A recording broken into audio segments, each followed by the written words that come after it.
Žijeme. Zdá sa. Žijeme tu. Zdá sa. Žijeme v súlade. Ale s čím vlastne? Tak radi vytvárame dojem, že niečo rešpektujeme. Zoberme si obraz archetypu muž, oproti nemu žena. Súlad, život, prepojenie. Stačí na jej hlavy čosi položiť a z dvoch svetov sa stáva jeden.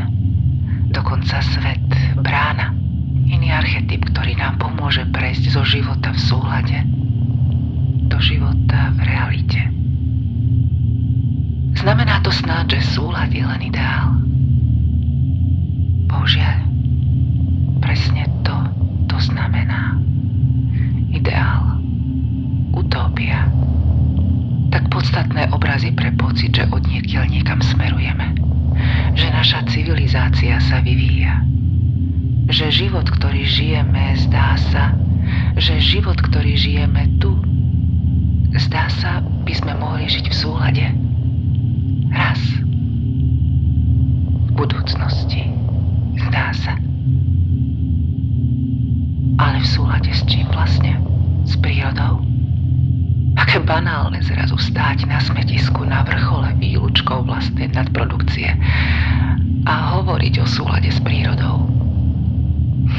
Koniec koncov, to, na čom stojíme, sú skôr slzy našej pýchy. Či skôr slzy, ktoré naša planéta roní pre našu pýchu. Hovorme preto radšej o súlade s vesmírom. Napokon vesmír nedojímajú žiadne slzy. Ja ale možno viem, čo by mohlo dojať vesmír. Čo ak by sa človek rozhodol zoprieť entropii? Čo ak by vytvoril most medzi mužom a ženou, ktorý sa stane len tvorbou a nie deštrukciou, rozkladom, neusporiadanosťou? Je to tiež ideál? Je to tiež utópia? Ale veď to sa už deje. 1000 ročia. Pozrite sa do očí vašich detí.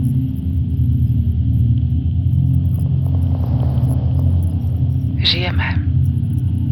Zdá sa. Žijeme tu. Zdá sa. Žijeme v súlade. Ale s čím vlastne?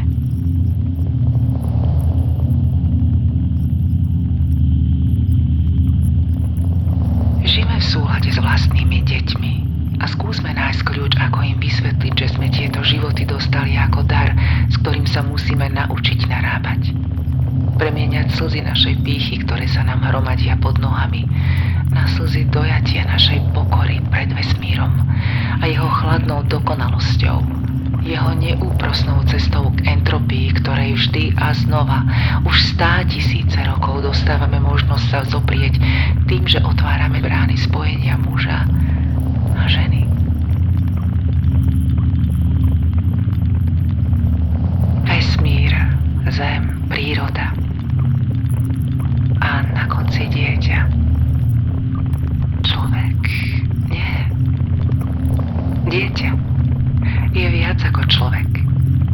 Presahuje nás vo svojej slobode a nezávislosti a snahe žiť. Nie, nezdá sa nám to. Žiť tu, ani to sa nám len nezdá.